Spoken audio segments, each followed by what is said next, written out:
Welcome to another edition of Alpha New Jersey's Meet the Board. Really excited to have with us today our chapter president, Luis Rosado. Luis, how are you doing today? Feeling good, feeling ready, feeling blessed.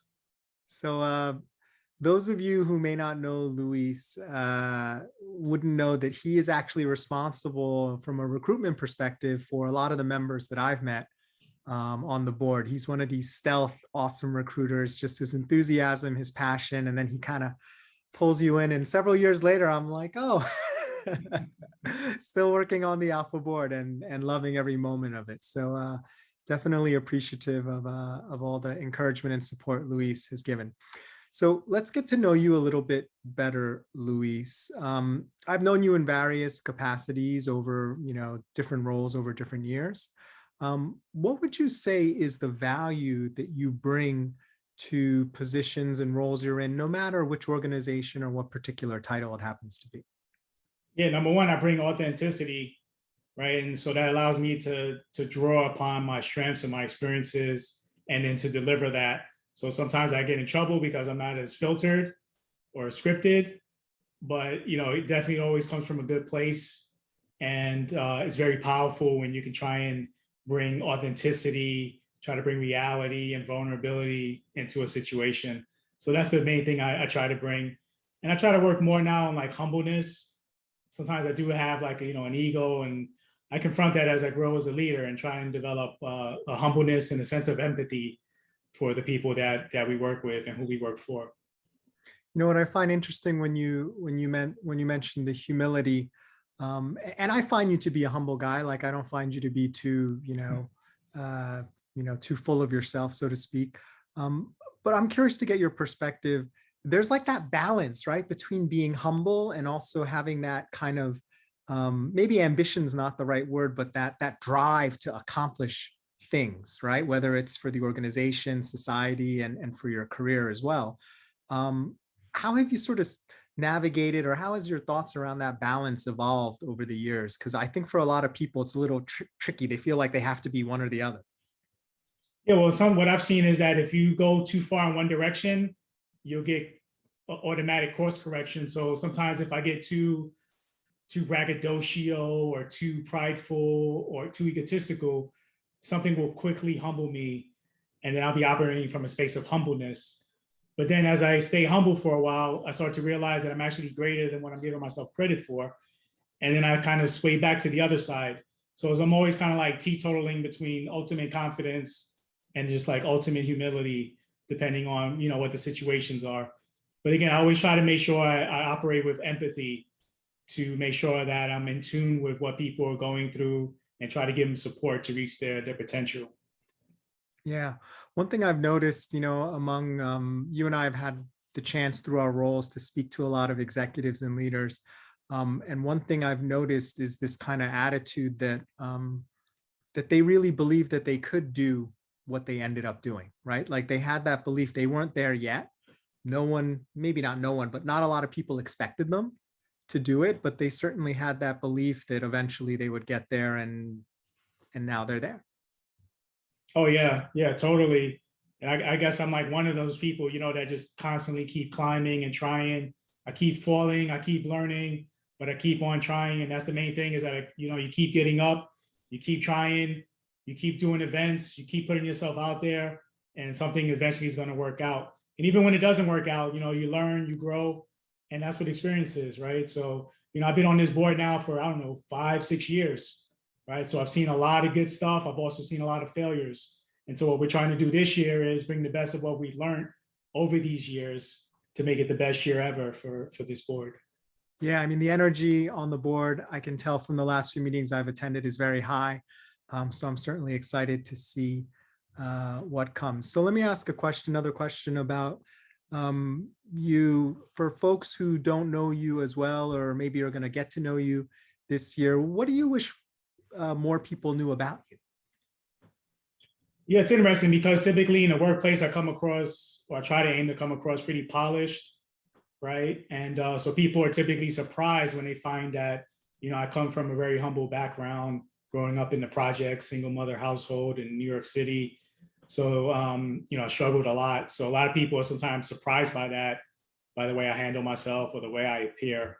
So I think that's like a surprise. And then for some of them, they relate to that. They understand that struggle, and so we make a good connection. Other people, maybe they didn't experience that, but they could understand the struggle, and that's in a way that's how we connect. I feel like this circles back to a previous comment you made about your authenticity, right? You're polished, but you're certainly not hiding who you are. And to your point, sometimes people connect on the thing that, that may be different about you. That's actually a very powerful point of connection in some instances. Oh yeah, yeah. And like you said, I mean, some people misinterpret too because of the authenticity and where I come from. They misinterpret it, right? And then I have to set them straight, like, hey, don't forget, I do have an MBA in management and strategy. I did go to a prestigious prep school. I do have multiple technical certifications. I've worked for some of the largest companies in the world. I've been through multiple leadership development programs, right? And I've always been like an honor student. So, my language or my mannerism may not be, the typical, whatever, but it still comes from a place that should be respected.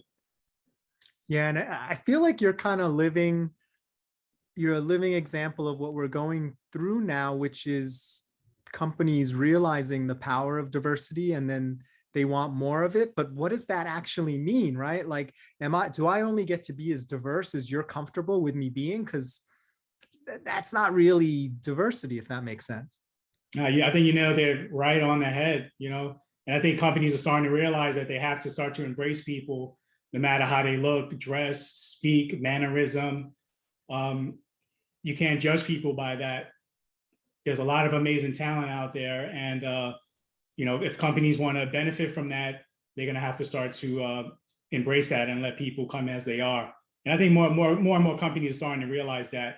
And like you said, the key with diversity is you're going to get ideas and concepts from left field, from outer space, something like you would have never even imagined possible could come out of someone's ideas, right? I spend a lot of times in projects too. And there'd be times I'm talking to people in projects. I'm like, yo, that's a smart dude right there. I'm like, that's actually a pretty brilliant suggestion. I didn't even think about that. And then you apply that to business, and the next thing you know, you're able to like do something completely different that just corners your competition because they're surrounded by the same thoughts, and you came with something out of left field. Like I know a lot of like law enforcement agencies are now, especially prestigious law enforcement agencies, are starting to consider, you're like, you know what, maybe not everyone needs to be coming from a Ivy League prep school in order to be an analyst here. Maybe we need people who grew up in different neighborhoods because they're going to have different perspectives. So I could go on and on and on with this, but thanks for bringing it up. Yeah, it's interesting what you said about law enforcement. I know a lot of organizations as well are wondering how strict they need to be with the requirement of a college degree, right? Because sometimes that's going to box out otherwise talented, intelligent, creative people who, through reasons not of their intelligence, but maybe socioeconomic reasons, maybe health reasons, weren't able to finish that degree. That doesn't make them less capable necessarily than people who have four-year degrees. Absolutely, absolutely. And that's one thing I love about diversity is when you get a group of people together and you get all these different ideas. I mean, you see that with the board, right? People come with ideas from left field, and you're like, holy smokes, I would have never, ever imagined that as a potential possibility. And so as a leader, it's really critical to be open to those suggestions that may be counter to what you might have preconceived, right? But it's a brilliant idea. And if you open your mind to it, you can capitalize. So yeah, that's what we do. And that's why, with this board, it's a great opportunity for people who may be interested if they want to get exposure to like different viewpoints and learn how to operate. We bring out the best in people and we get the best ideas. Yeah, and I think what you're calling out makes work or collaboration more fun, makes it more enjoyable, right? Who likes to offer out an idea and everyone's like, you're terrible, boo. You're never going to offer another idea again, no matter how brilliant it is. You're just like, well, I'm just going to keep my mouth shut, Absolutely. We try to foster an environment, if you're on the board, your voice counts, right? It's up to you to use it, right? So yeah. Yeah, absolutely. So we've been talking about the board a little bit. I've known you in your capacity as vice president. Joanna, the previous president, amazing, did a great job with her leadership, and you supported her as vice president. Now you've stepped up into the president role. Tell us a little bit about your perspective going forward into this next year, and how you see the role developing. Yeah, I mean, this has definitely been a nice journey coming in, starting off as a member, building up, joining, I was VP of events. Then I did marketing, communications. Then I became EVP of overall, and then now finally to be president. It's just a great opportunity because now I'm in a great position to help address many of the challenges that I saw coming up. And I want to make sure that we open up opportunities for people. And so we're going to be driving heavily on providing events for networking, building connections, development. And we're going to go to the max. We're going to do as many events as we can possible, whether it's in person or virtual. So we're just going to be trying to make impact, constantly. And we want to show gratitude to our partners, right? So they invest in us, they get their confidence in us, they give us funds. And so we want to thank them by doing an awesome job with what they've entrusted us with. Yeah. What I love when you mentioned all the different roles that you were in, and those weren't all necessarily things related to maybe what you do for your day job. So you had the opportunity to really learn and stretch yourself and see lots of different things that I imagine are really going to help you in your current role overseeing the organization or the New Jersey chapter. Oh, it's so amazing. I mean, this is such a great development program. Basically, you come in there, you do whatever you want to do. You could be who you want to be. You can grow, try out new things. You're going to learn new skills. I learned stuff that I'm using now that I learned 3 years ago on the board, right? And I always challenge people that we all have time, right? We work, and then you got your free time, and you can use that for leisure, entertainment, recreation, or whatever. Or you could also use that for, extreme development. And that's what this is, right? We do our job, and then now we it's like you put on a cape and you turn into someone else. And now you're on a board. Now you're an executive. Now you're doing something you don't get to do at your day job. So it's an amazing opportunity. And one thing I would say too is a lot of people work for Fortune 500 companies, large private enterprises, and you may not be the ultimate decision maker there. You might not control a huge budget there, right? You might not manage a whole bunch of people there, but you could do that here on the board, right? You could come here, you could be an executive, you could focus on strategy, you could do budgeting, you could impact hundreds of lives, right? And it's up to you. So we give that opportunity to people to evolve beyond their normal job. Yeah, and what you're saying is resonating so much with me, and partially because sometimes people want to do career shifts, right? It's like that whole thing, like you can't get a job as a server unless you have experience as a server. So how are you going to get the job, right? Well, through an organization like ALPFA, you get the chance to try on different hats and do different things in a supportive, safe environment with other professionals supporting you and get that experience. So now you can say, boom, I've been managing, events or marketing for 2 years for an organization with thousands of members. And we did all these events. And now that can really help you transition. Oh yeah. I mean, you could fail all day on the board, fail all day. If you keep failing, when it's time for jobs and stuff, you would already got all those failures out the way. So when you go for that interview or go to do it in your real job, you've got some of that background now. When I first came here, I really never had any experience with events. And that's one thing I always wanted. I was like, man, I'm always impressed by people who could do events. I want to learn that. And that's what I started doing. I was always impressed with people who could do marketing and send out the emails.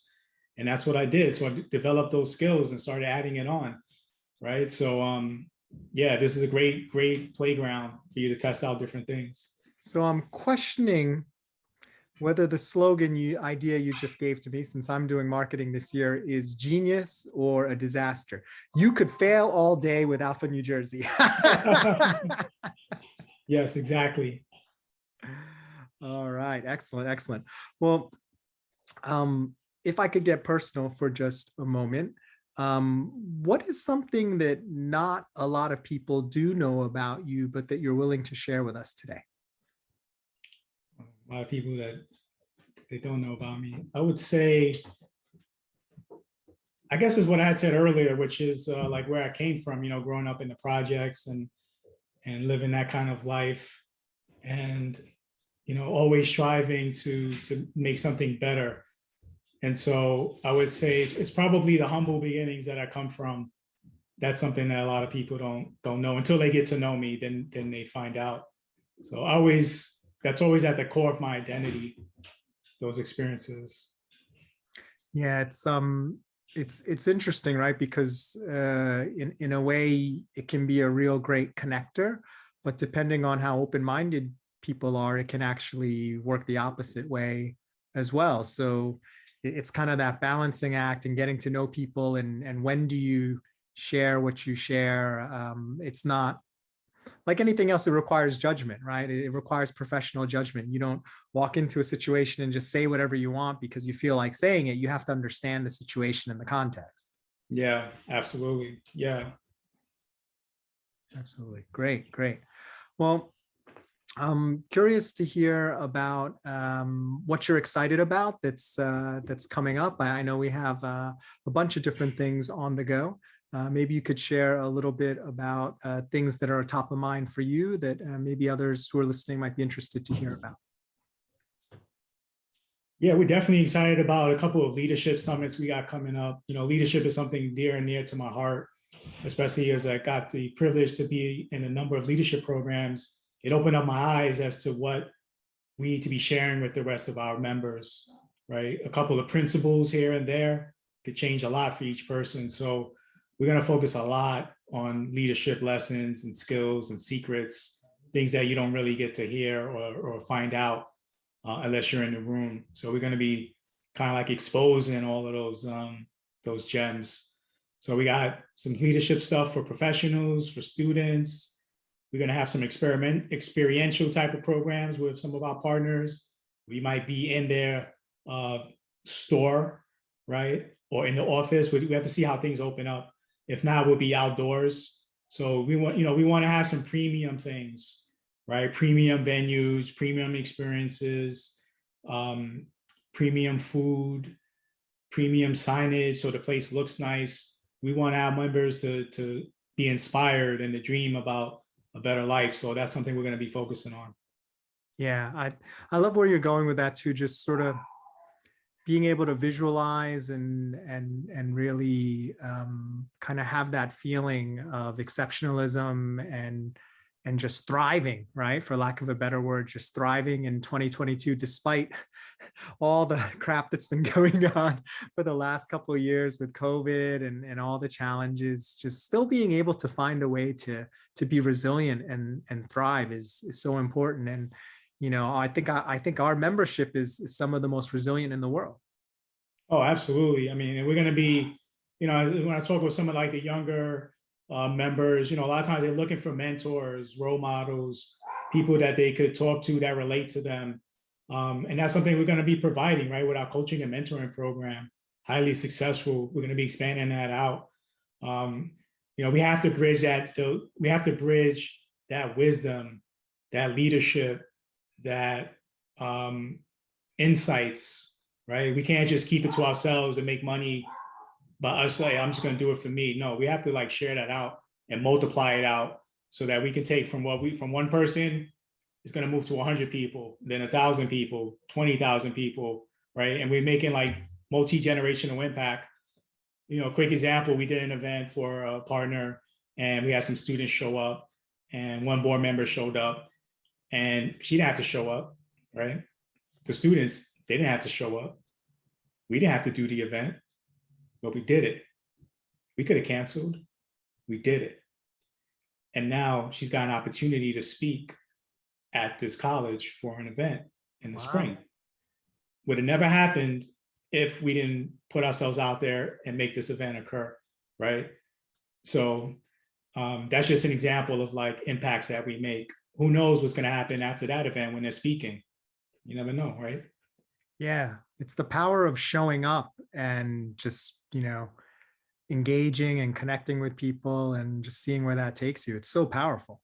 Oh, we change lives. Every Alpha event, somebody's life is changing. I guarantee you that somebody's life is changing. Amazing. Well, Luis, it's been a wonderful ride since you and I have been working together and continue to work together. I really look forward to your leadership this year as president of the chapter. So excited to continue to serve with you and all the excellent members of the board. If there's anything you'd like to share with our membership as we sign off, just as encouragement heading into 2022. Yeah, I would say definitely come to our events. Listen to the C-Suite podcast that you've been expertly managing. And yeah, come to our events because, like I said, somebody's life is going to change at every ALPFA event. We're going to make sure of that. Thanks, Luis, and looking forward to seeing you and the rest of the board and our members at our next event. Take care.